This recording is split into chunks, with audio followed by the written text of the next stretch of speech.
Hello, welcome to another module of History of the American Musical. Tonight I'm going to talk a lot about the concept of vaudeville and a lot about the people who contributed to its development, and of course quite a bit about what that was. Vaudeville is a form of American popular entertainment that had its start around the 1880s and held on until through about the 30s, maybe into the early 1940s. And it's a form of theater that it's more of a variety show. It's more of a hodgepodge of different things and different types of entertainment coming together. And it's interesting that it has its development sort of side by side with parts of the Industrial Revolution, whereas any of you who might be history majors or political science folks might know, folks became fascinated with the idea of mass production, and even the world of entertainment becomes a little bit affected by that. And we develop new ways to entertain people with a shorter attention span in a more functional fashion. And I'll explain what that means as we go on.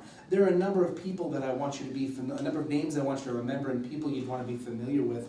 And probably we'd start with a name you may have heard before. The name of P.T. Barnum.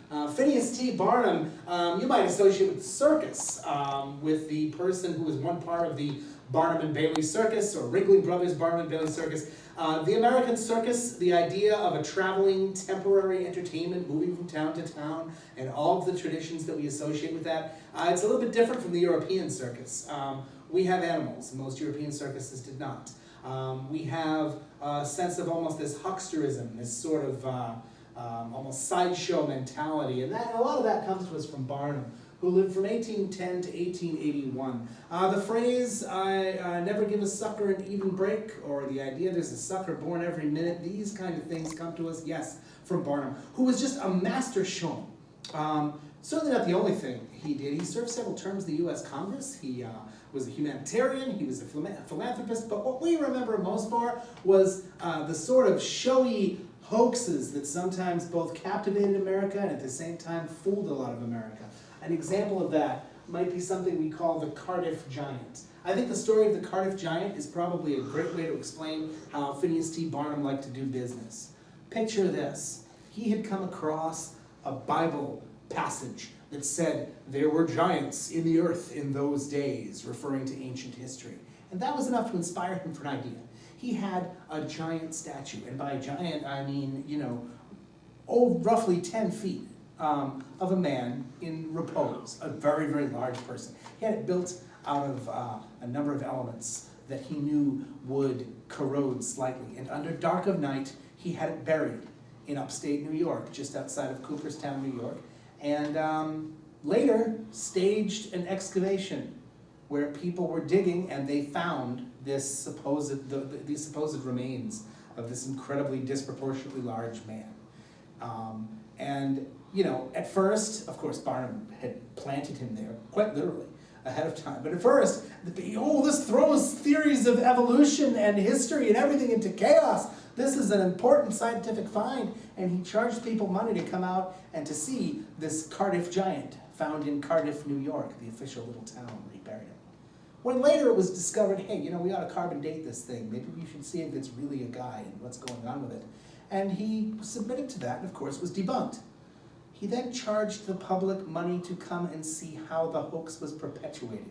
So the same people who lined up and paid $5 to see the Cardiff Giant, a little while later paid $5 to see how everyone was fooled by the Cardiff Giant. That's business for you. That's showmanship. And that's the sort of thing that Barnum would do all the time. That sort of idea of what will grab the public's imagination and certainly make a quick buck, and also present things in a new and unusual fashion. To that end, Barnum was also an investor, along with many other people, in something that we call dime museums. And in the concept of the dime museum is one that when we get to vaudeville, it'll be very easy for you to see how one of these things sort of contributes to the other. Dime museum, so called because you pay 10 cents, right? And instead of just one stage, and yes, they are theatrical entertainments mostly, you have a building with many stages. Little stages throughout the building. You come in the door and you would go perhaps to the first little stage. You'd pay a dime to get in. You'd be a part of a crowd of people, and then you'd have a guide And they would bring you to this first stage, and there'd be somebody swallowing swords or doing some trick, some particular thing, over and over and over again. And they'd time them on the stopwatch for, say, 5 minutes, and they'd say, okay, great, moving on. The crowd is going to go on to the next stage. And at the next stage, maybe there's somebody singing a beautiful operatic song over and over and over and over again. At the next stage, well, unfortunately, maybe there's somebody who's either hideously deformed or made up to look like they're hideously deformed. A little exploitative, but true. They would just go from stage to stage. And the reason that these things made even more money is because while your crowd is watching going from stage to stage, right behind you on a busy day, theoretically, is another crowd watching the preceding stage. So for the performers, they're doing their act over and over and over again, and crowds are rotating around, and a new crowd is here, and a new crowd is here, and this is continuing until they go back out the door again. This was probably not the most humane life for the performers. I mean, they're performing the same thing, 9 to 5 perhaps, over and over and over in perpetuity. But for the producers and for the people watching, it's pretty assembly line in its style and pretty efficient. One of the acts who put in some time in the dime museums and who performed a great deal there is another name that you will no doubt be familiar with, a man named Harry Houdini. You know, there are some people in the world that I think have become so iconic that we almost wonder if they were real or if they're fictional characters, you know, Robin Hood, Sherlock Holmes, these kind of things. But Harry Houdini was a very real person. Houdini grew up relatively poor, in a young Jewish family in New York. Most of his life was spent not necessarily doing magic, but yes, doing these famous escapes. Houdini himself was actually very interested in debunking the world of spiritualism. There was a big trend in the early part of the 20th century. And this trend was toward the idea of spiritualism, the idea that there was a life after this one that you could contact through a medium. You know, you could have a seance, and all of the sort of stereotypical things you associate with a seance, the crystal ball, the joining of hands, and all of that. And Houdini very, very solidly felt that that was not the true thing at all. And although he himself was billed sometimes as a magician, he spent a lot of his life debunking these ideas. On a side note, you may have heard of the author, Sir Arthur Conan Doyle, who was the author of Sherlock Holmes and many detective stories. Doyle, probably because he had lost people in his life, was actually a devoted spiritualist and would almost grasp any opportunity to believe in the supernatural. He once paid a young lady who claimed she had photographs of fairies on the blades of grass in her yard. He went to countless seances. He went to a number of mystics and those sort of things, constantly trying to see if there was magic in the world. The man who gave us Sherlock Holmes, perhaps the most cold, analytical, a character who's no nonsense like that, is probably one of the leading voices for spiritualism in the early part of the 20th century and late 19th century. The man who gave us the Houdini escapes and all of the magic that we associate with Houdini is probably one of the leading people against that and debunking that sort of thing. Houdini and Doyle actually had a number of debates about this topic and were in contact with each other. A legend goes that they had actually challenged each other, that if there was another world, they would write a note with one word on it, and the other person would go and die, and then they would send back word that, you know, yes, you were right, or you were wrong about this. I suppose wrong if we never heard anything. Well, Houdini died first. We never heard from him. He never sent the message to the seance. Doyle still went on believing what he believed because he said that Houdini was so stubborn that he probably would not have sent the word anyway. He knows darn well he should. Interesting facts about Harry Houdini. He died on Halloween. He died in a rather unusual fashion. He was in a tavern with a group of college students. Houdini kept himself in tip-top physical shape. He believed in exercise and a strict health regimen. In fact, that was the key to many of his physical escapes. And he was so proud of his strength, he challenged a young man in the bar. He said that his abs are so strong, his abdominal muscles, he said, punch me. hard as you can, and it will you'll see what great shape I'm in. Well, the kid went ahead and punched him, but Houdini didn't take the time necessary, he didn't have the time to tense up and kind of get ready to absorb that punch. And so he took the full blow, and it ruptured his spleen, and he died. I'm sure the student felt just awful about that. In any case, Houdini himself, probably best known, as I said, for daring escapes, such as what was called the milk can escape. Back in the day, we had cans and we had giant amounts of milk that would be delivered in metal vats. And Houdini arranged to have himself chained, placed inside one of these vats upside down, sealed in there. Secrets to Houdini. One, he'll tell you now that he would say later in his memoirs, by expanding your chest, when somebody ties you to something, it means that when you relax, you're a lot smaller and then you can get out. By having a small something in your mouth, like a key, that's the best place to hold things if you're going to try to pick a lock. He used butter as a lubricant a great deal in his exploits. These are just minor, you could go on and on about things that Houdini was able to do.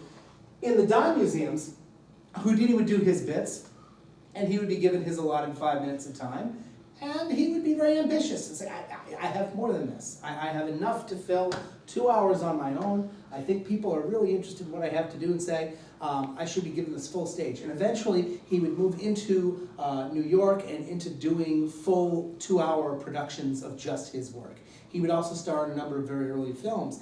And he would become, as I said, a leading advocate for anti-spiritualism and debunking that seance and the supernatural throughout his life. It's through Houdini and through a number of people in his popularity that I guess we can move from the shores of New York and New Jersey, where a lot of these dime museums are happening as sort of seaside entertainments. Barnum's, the one that he owned, was actually in New York. Eventually, a lot of these places give way to what we call vaudeville. Now, vaudeville, we believe the name may come from the French voix de ville, or the voice of the village, voice of the city, that sort of thing. And as I said, it was popular from the 1880s to about the 1930s or 40s. And that's really pushing it. That's saying that vaudeville hung on probably past its prime just a little bit. Now, having told you a little bit about how these dime museums worked with this rotation of an audience moving from small stage to small stage, it's not a far leap for me to explain to you how vaudeville was mostly organized and put together. First of all, vaudeville consisted not of just one building, of a theater, of a show going on in one spot, but of what we would call a circuit, a vaudeville circuit.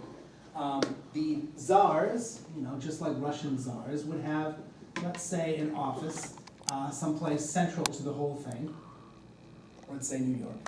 And they would have the deed and ownership to perhaps a building in Boston, and this is just talking about the Northeast. Maybe, let's say, a building in Providence, a building in maybe Hartford, a building in New York, and maybe a building in Philadelphia. They would then audition everyone at the main office. That would be the place where you'd be, your act, your relatively short act, maybe 20 minutes tops, but whatever you did, you'd volunteer and you would audition with these folks, and they might put you in a cast. And let's say you're in the cast, we're going to send you to cast A. And let's say at the moment the cast A is performing at the theater in Boston. Cast B is in Providence, C is in Hartford, D is in New York, E is in Philadelphia. What happens after a couple of months is these casts move on.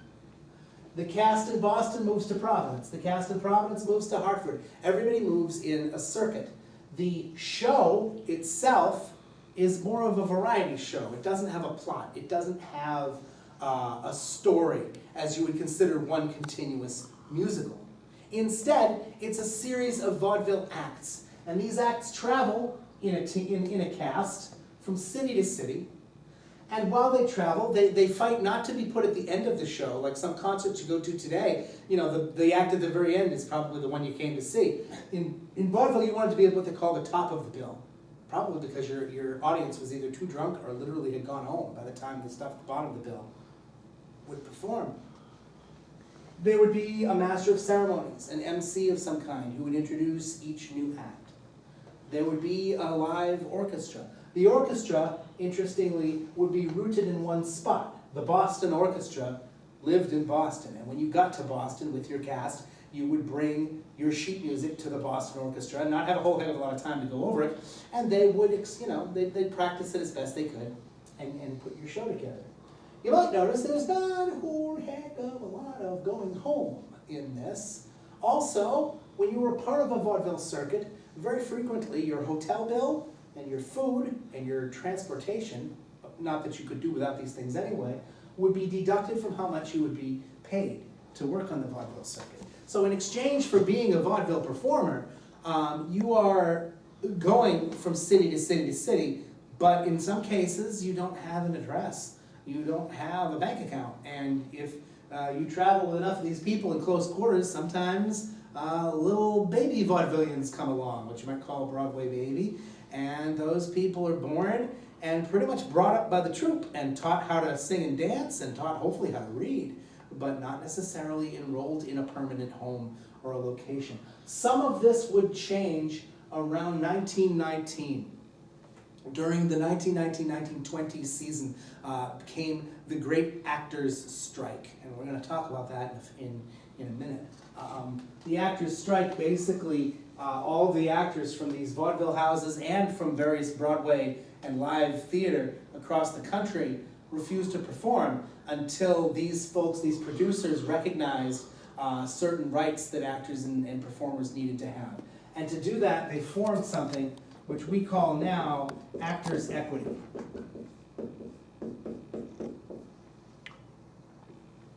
The result of the strike, of the theater strike, was Actors' Equity. Actors' Equity still exists today. It's the union for actors.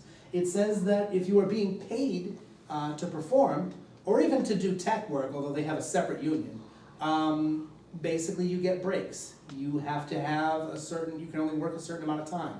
You should be allowed to have a permanent home. You can't be, indentured in this sort of fashion. It meant that actors were allowed certain, guarantees of pay and certain scales. The upside is that when you join Actors' Equity, as if any of you out there are folks who are aspiring actors, you can join Actors' Equity and you will be assured that you will always be paid for your work. Sometimes that can hurt you, because some actors join Actors' Equity and they find if there's a community theater or a local theater, or even a school that's doing a show that they just like the role and they'd like to be in it, and they offer to do it for free. If you get caught working for free, you can be asked to leave Actors' Equity. You must work for pay. In fact, that often limits the number of opportunities that some actors in this day and age get. Going equity, you need to be very, very sure that you're somebody that can make a living and that can do that consistently. On the other hand, any actor that you know, any TV star, Broadway star, movie star, these people are part of both Actors' Equity and in most cases the Screen Actors Guild, which is the filmed version, the film and television wing, and they're union people. Now back when the actors went on strike here, live theater was kind of the thing. This is the only opportunity that people have, is this live theater. So it's not like people can go home and watch television. Even film is barely nascent and just getting started. So it was a very hard-hitting move for these folks. As I said, the typical vaudeville act would consist of a number of things, including some acts which were very, very specified, like jugglers or acrobats or that sort of thing. Others were celebrities that came up and became sort of iconic comedy and entertainment characters that I think we even know about today. Vaudeville, I kind of have to jump ahead for a second and tell you, vaudeville came to its real end. The thing that really killed vaudeville was radio. Why should I pay to get up and leave my home to see a series of acts, however varied and constantly changing they may be, if I can stay home and get a non-stop supply of entertainment and information and not have to go out and have it, once it's paid for once, have it be paid for. Vaudeville wasn't quite sure how radio was going to affect them. At first they thought it might be that they could broadcast shows and it would make people even more eager to run out and be a part and go out and see the shows in person. But it didn't quite work that way, and a lot of vaudeville houses were forced into changing the way they did business, and they became something else called burlesque, most of them, and many of them just plain clothes. The actors and the performers who left vaudeville at that time managed to make the bridge over to motion pictures in most cases. The ones who were damaged the most severely, you know, jugglers, acrobats, mimes, kind of tough on the radio to be an acrobat and have just a guy going, wow, that person was really exciting. So a lot of those acts kind of went by the wayside. A lot of the acts that were more verbal, some of them went into radio. And radio back in this day, in the 20s and 30s, is not a music and news-based institution the way it is now. Or as I'm sure you know, radio in the early days, before television, had game shows, soap operas, dramatic shows, detective shows, comedy, all these type of things, mostly relying on description and dialogue and sound effects, obviously. But they did have dramatic content, and a lot of these vaudeville folks managed to move over to that. I have a short list of some of the stars of vaudeville who then went on into radio and eventually into motion pictures and television. This is a very short list. There's so many of these people. But a few of them that you might know or have heard of, and if not, you should. I'm just going to rattle off some names and give you a few facts about some of these people, and then probably just wrap up by telling you a little bit about how vaudeville finished. That'll be section 1 of our talk tonight. Section 2 will be about one specific person who came out of vaudeville, and Mr. George M. Cohan. But first, these people. Started with W.C. Fields. W.C. Fields was a particularly curmudgeonly type of comedian and dealt with an awful lot of dry humor. On the whole, I'd rather be in Philadelphia was a catchphrase of his. He later had it carved in his tombstone. Mr. Fields began in show business as a professional drowner in Atlantic City, New Jersey. How did that work? Well, basically people who sold refreshments like hot dogs, taffy, and that sort of thing, they would hire somebody to run out in the ocean and act like they were drowning. And then a lifeguard would come and rescue the person and bring them to shore. But in all the hubbub of the excitement of, I can't believe this person almost drowned, this is so exciting, there'd be people around there selling peanuts and selling taffy and candy and that sort of thing. And then they'd give Mr. Fields a tiny piece of the money and he'd go off on his way. Later, Fields became first a juggler, then a silent clown, and finally a stand-up comedian, and is kind of one of the granddaddies of stand-up comedy, and kind of one of the people that was able to take that over to film the most easily. Perhaps you've heard of Mae West. If you haven't, Mae West is probably the first example of a showbiz sex symbol. She was a very smart lady. Not only was she considered a sex symbol in her day, she also was an author, a bookkeeper, a director. She produced several other plays for other people, wrote several plays, and wrote an awful lot of essays, both on feminism, on the theater itself, a variety of other topics. Mae West also was not afraid to use double entendre in most of her humor, which for her time period, the 1920s, seemed a little bit outrageous. It's Mae West who coined phrases like, oh, it's not the men in my life. Oh, it's the life in my men. Oh. It's this sort of dry out of the side of your mouth delivery that West was so good at. Probably the saddest thing about Mae West is that she continued to kind of act as if she was a sex symbol all the way into the 1960s and 70s when she was quite old. And people sort of treated her like, that's still funny, but deep down it really wasn't. But West in the day was great friends with W.C. Fields, and the two of them made a number of films together. Edgar Bergen is perhaps the world's greatest ventriloquist, or was. He was a pioneer in the field of ventriloquism, and his dummy, Charlie McCarthy, you might kind of associate as sort of the quintessential ventriloquist dummy, a little fellow with a monocle, a top hat, tuxedo, and that sort of thing. Edgar and Charlie were a smash, first in vaudeville, and then, perhaps surprisingly, they were one of the first people signed for a company called the National Broadcasting Company. You know that as NBC, and they began on the radio. A ventriloquist on the radio. Think about that. Is Charlie even there? Is he in the studio? Is he in a box? How?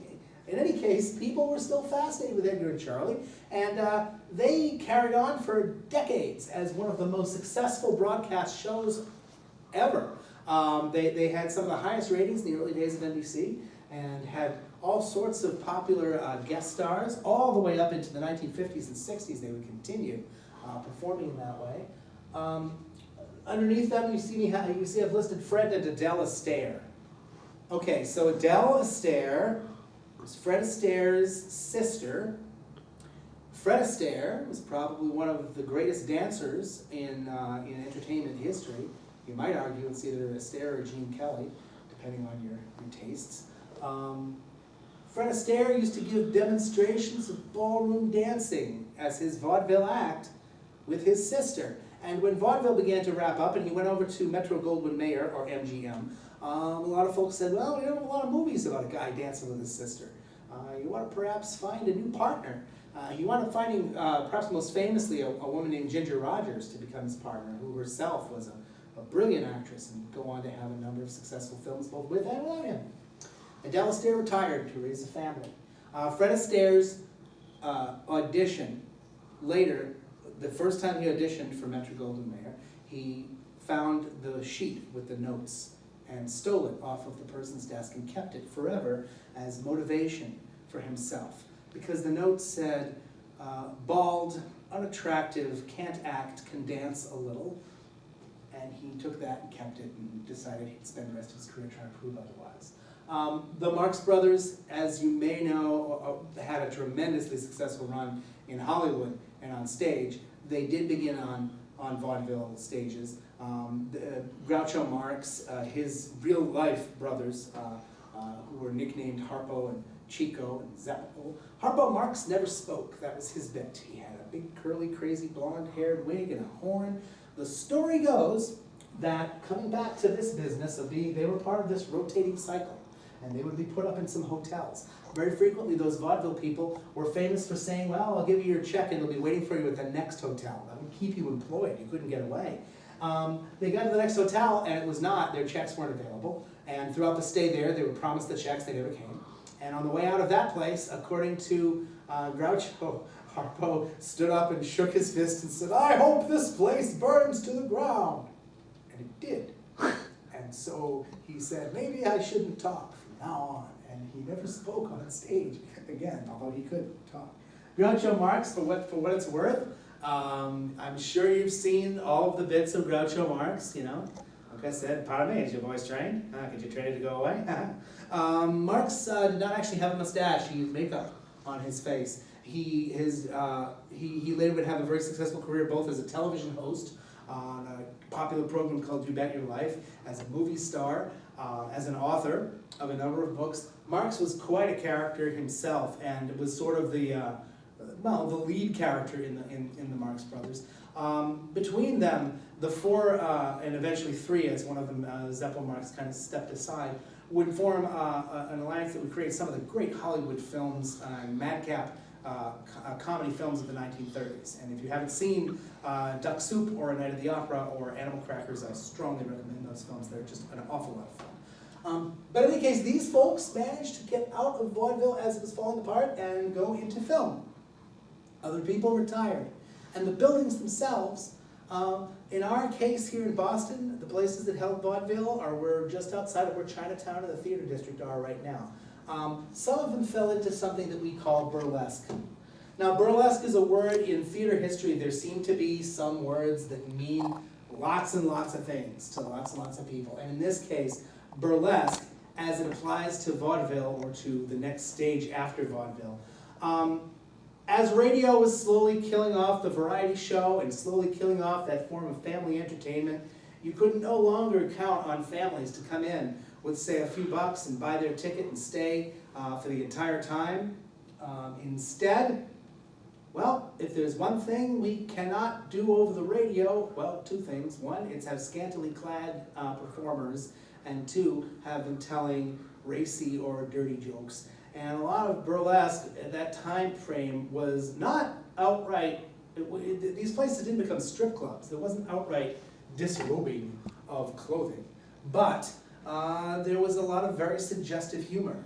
There were a lot of dancers and women who would perform striptease by taking off some parts of their clothing, usually with some sort of an act, like some kind of musical instrument that they would play, and they would tell jokes, or they would have something else that they would do, not only did that make them distinct and make them feel like I'm the only person doing this particular type of taking off my clothes, but it would give the owners of these burlesque houses something to say, oh no, that's a cultural thing, that's this person playing an instrument, that's not this person, that's not this person just taking their clothes off. Perhaps most famous of the burlesque stars might be Gypsy Rose Lee. We'll be talking a lot about Gypsy Rose Lee later. We talk about the musical that was written about her life, which is also in part about the sort of descent from vaudeville into burlesque, because a lot of her mother in the play is kind of the impression that vaudeville is still going to be a springboard for her kids to become successful. And her kids, along with many other people, could see the writing on the wall that it has become about burlesque, about this other thing instead. So you get an awful lot of that. We're going to take a short break. I'm going to talk to you a little bit about George M. Cohan, a pioneer of this stuff and also kind of an important composer. And that'll be tonight's module. So join me in a few minutes or whenever you click the next part and you'll hear about George M. Cohan.